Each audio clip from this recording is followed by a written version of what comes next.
Hi all, Wind here. So in today's video, I wanted to show how we can manage data in ServiceNow using update jobs and delete jobs. Now, there may always be a case as to where we need to update data and delete data, and in the past, using scripts was probably the best way to do it. However, um, there is a new functionality that we can use, which is update jobs and delete jobs, and I'm going to show how that works. We'll go through a few real life cases that I've seen, and that this could be very useful for. And then also, whilst we're demonstrating that, I can explain the pros and the cons because there are some limitations to this. But if this can be used for kind of straightforward updates, I'd always recommend using this instead of scripting. So let's go over it quickly. So I'm going to go over one live case for update and then one live case for delete. And whilst we're building that, just then explain the pros and cons whilst we're looking at the update job itself. So especially so the update live real case, especially with configuration items. So with configuration items, usually you'd have that either being generated by discovery, and then there might be integrations adding to those classes and that data, and then there might be integrations or either update import sets or manual load to essentially update those CIs. So one real life case is you might have essentially a CIs like Lenovo where we have a PO number. However, for these PO numbers, as we can see, it's come from this, but there are some empty. So if I just want to copy this quickly, and if I just filter on the ones that are empty, we can see that, as one of the device analysts, as an example, I know that this has all come from the same PO number, but for whatever reason, either the import set or the integration has not updated these. So we need to rectify this in production so that data is accurate. So let's do a quick update job. So if we go to my update jobs, and the best way to do this is just type in update, and then under system data management, click on update jobs, and let's click on this. So I've already pre-created this just to show what this looks like. So you put in essentially you search for the table. So we go for the configuration item table, and then we add in our filters. So essentially we just want to look at all the CIs that we're manufacturing is Lenovo, and then the field of value that I essentially want to update. So I want to update PO number is PO2711.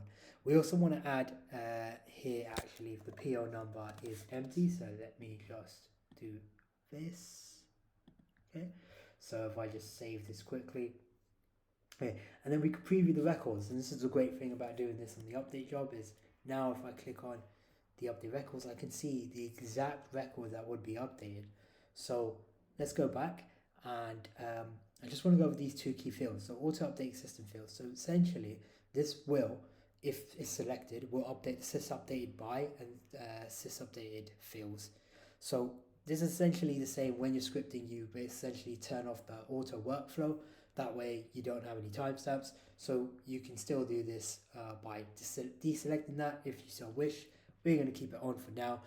And the same, this will run business rules. So essentially, same thing. If you want to not run any business rules off this update, you could. We're going to keep it selected for the time being. If you want to schedule this, you can, but we're just going to go and execute now. So we're going to leave that as is, and we're essentially going to just one more time save this just in case we made any changes there that wasn't captured, and that looks good to me now. So I'm going to click preview again just to make sure those records match. And what we're going to do now, if I quickly look at this, I can see PO number is empty. Let's go and execute now. Okay, proceed.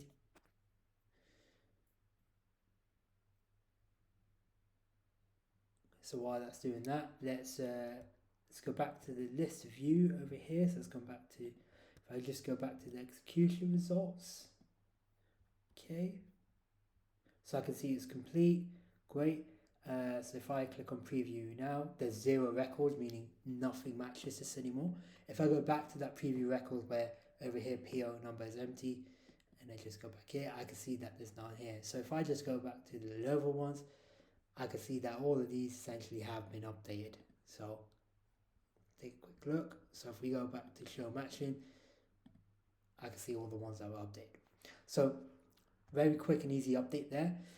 So let's now do a delete job. So let's talk about a real life use case for delete job. So especially when you're doing implementation for incident management or change, you might just want to do a quick few dummy test records just to make sure everything's working, or even when you're regression testing after an upgrade.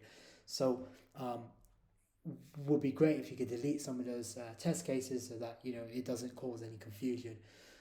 So over here we've got incidents where I've created where we've got tests, and you can use whatever naming convention you use within your system or organization.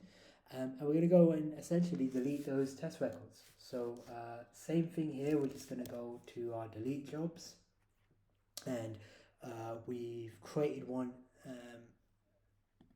before, and if I just preview this, I can see that 2 records match essentially these two, and yeah, so let's execute now, and we proceed with this.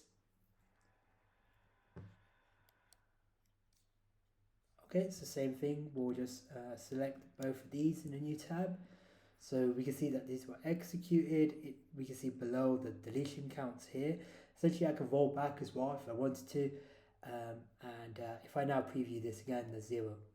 So if we go back to the list and I just click on this, there's 0. So I can see those deleted.